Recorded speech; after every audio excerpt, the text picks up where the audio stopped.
Olá, gente! Estamos mais uma vez aqui com a história das políticas de saúde e hoje nós vamos falar sobre o período da Nova República. A Nova República tem um período aí para o estudo das políticas de saúde compreendido entre 1985 até 1988, quando a gente vai ter a Constituição Federal.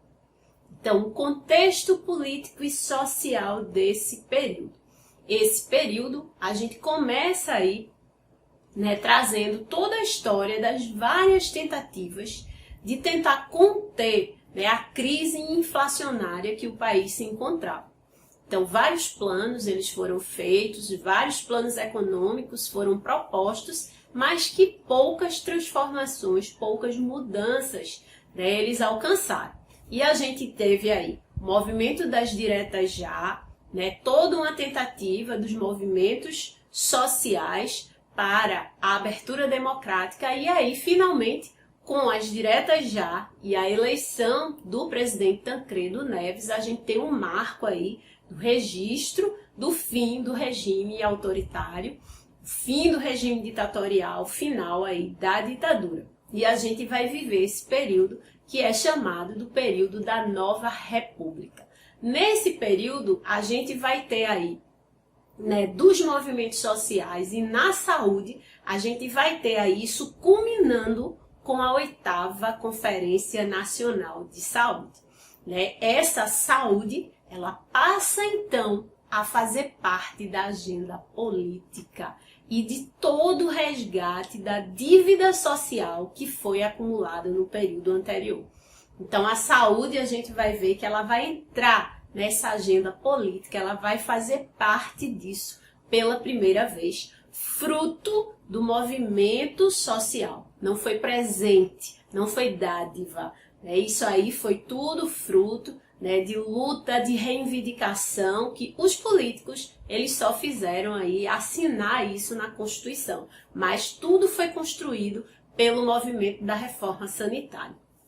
No quadro sanitário, nesse período, o que é que a gente vai encontrar? A gente vai ter a redução da mortalidade infantil. A gente viu no período anterior que começou a acontecer o quê? Além das campanhas que promoveram a redução das doenças imunopreveníveis. Então, só as doenças imunopreveníveis, elas conseguiram aí reduzir, elas continuam reduzindo nesse período. Com o fim dessas doenças, a gente vai ter o quê? A redução da mortalidade infantil. Mas essa redução, ela também vem como fruto de programas, de iniciativas que começaram a ser feitas no período anterior, como a gente teve o PIAS, tendo aí medidas, ações, mesmo de uma medicina simplificada, mas que aconteceram. A gente teve as AIS, que elas também começam. Então, essa expansão da cobertura e alguns outros programas que eles começam a ser implantados nessa década de 80, eles vêm trazendo uma melhora aí nesse quadro sanitário. Então, a gente tem a redução da mortalidade infantil, a gente tem a redução das doenças imunopreveníveis, a gente continua, claro, com as doenças da modernidade aí como importantes, e nessa fase a gente vai ter um grande aumento das causas externas, com todo esse processo de crescimento acelerado, de urbanização. A gente também vai ter aí a crise, o crescimento da AIDS, e também epidemias de dengue aí e várias epidemias de dengue no país. Então é o que marca esse quadro sanitário nesse período aí de 1985 a 1988. Em relação às ações e serviços de saúde, como marco nessa fase, o que é que a gente vai ter? A gente vai ter toda a difusão dos ideais da proposta da reforma sanitária. Toda essa discussão, ela vai ganhando corpo, esse movimento ele vai se transformar, ele vai se concretizar. A gente vai ter aí nesse cenário realizado nesse período. Então, esses ideais da reforma sanitária, eles falavam de quê? Do conceito ampliado de saúde, esse conceito que vinha sendo discutido lá desde as ações, desde a Conferência de Alma-Ata, e que ela vai ganhando corpo com a Conferência de Promoção de Saúde lá de Ottawa. né, em 1986, que acontece. Então, esse conceito ampliado de saúde ele é trazido para cá, que é um conceito que vai dizer que saúde ela não é somente a ausência de doença. A saúde ela é resultante, né, do acesso da população a políticas de habitação, políticas econômicas, políticas de emprego, políticas que envolvam a assistência, o acesso à assistência e a serviços de saúde. A gente também vai ter, né, como ideais a saúde como um direito, né, saúde como um direito de cidadania. A outra pauta desse movimento aí importante era a criação de um sistema que fosse um sistema unificado de saúde.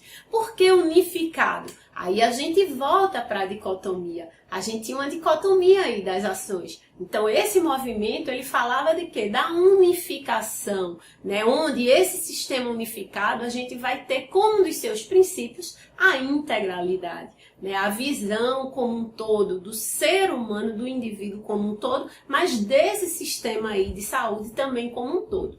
Esses ideais também falavam de quê? Da participação popular, do controle social, que muito tinha, né, se perdido, que não aconteceu. A população ficou 21 anos aí completamente alheia, completamente ausente, retirada desse processo decisório, dessas decisões. E também se falava na constituição, né, e na ampliação de um orçamento que fosse um orçamento voltado para as questões sociais.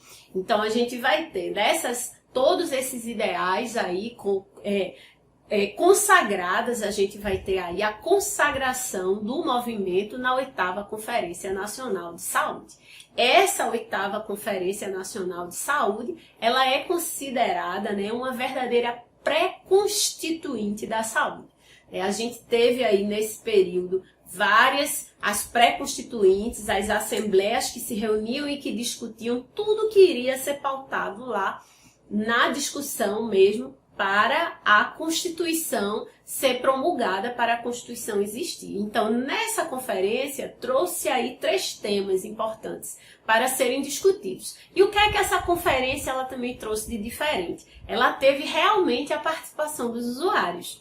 Os usuários, eles participaram dessa conferência, e essa conferência ela mudou. A partir dela, a gente teve uma mudança, né, na organização, em toda a deliberação dessas conferências, onde os usuários eles passam a ter 50% de todos os assentos, né, e de todos os votos para as propostas que são aí tomadas. Então, essa conferência ela trouxe aí 3 temas que foram a base da discussão. O primeiro foi a saúde como direito, então saúde como direito de cidadania, a reformulação, o segundo, a reformulação do Sistema Nacional de Saúde, esse Sistema Nacional, né, que existia, mas de uma forma aí muito incipiente, a reformulação, e a terceira pauta era o financiamento desse setor saúde. Então essa conferência que foi o grande marco para a saúde, que contou com a participação popular, aí como diferente, ela discutiu e aprovou nessa discussão todas as bases para o Sistema Unificado de Saúde. Discutiu-se o conceito ampliado de saúde, trazendo a saúde aí como resultante, né, dos fatores determinantes que envolvem as políticas públicas e não somente a saúde como cidadania, e trouxe aí as grandes mudanças para a base, né, da participação de todas as outras conferências que vieram, né, discutindo, né, a sua organização, como as deliberações elas seriam. Então a gente teve nessa fase aí esse grande marco que foi a Conferência Nacional de Saúde. Mas em 1987, antes da gente ter o Sistema Único de Saúde, a gente teve a criação do SUDES, como fruto dessa discussão na conferência e do movimento da reforma sanitária. O SUDES foi o Sistema Único e Descentralizado de Saúde. O SUDES, de maneira estratégica, né, de maneira bem planejada, ele funcionou como estratégia ponte para que o SUS passasse a existir. Então, com o SUDES, uma medida importante foi o processo de descentralizar os recursos do INAMPS numa quantidade maior aí para as secretarias estaduais de saúde. Então, o SUDES, como sistema único e descentralizado, ele passa a descentralizar atribuições, responsabilidades e a gestão de vários serviços que se concentravam no governo federal, passaram a assumir aí as secretarias estaduais de saúde. Com isso, o orçamento público da saúde, desses recursos públicos da saúde, antes administrados em grande quantidade pelo INAMPS, eles passam aí pouco mais de 50% desses recursos, eles passam então a ser transferidos para as secretarias estaduais de saúde, para que elas fizessem a gestão de saúde. Aí, a partir dos seus programas, das ações integradas de saúde e de outras estratégias que começaram a surgir. E aí é quando, finalmente, em 1988, a gente vai ter a promulgação da Constituição Federal, que é conhecida como a Constituição Cidadã. É a partir da Constituição Federal que a gente vai ter lá uma seção só da saúde. Então, a gente vai ter 5 artigos do 196, a partir do 196, a gente vai ter 5 artigos nessa Constituição que eles vão tratar da saúde. E é a partir disso, que todas as outras leis, que toda outra legislação do SUS, ela vai surgir. Então, por isso, só resgatando um pouco do que eu falei lá no início dessa série de vídeos, que é importante e é fundamental a gente estudar a história das políticas de saúde para a gente compreender toda a legislação do SUS. Então, a gente vai ter a Constituição, a gente vai ter a Lei Orgânica da Saúde, a Lei 8.080, que é das maiores, aí, mais pesadas e mais difíceis de entender, mas a partir do momento que a gente conhece toda essa história dura, sofrida do sistema, da criação do sistema de saúde, a gente passa a compreender com mais facilidade.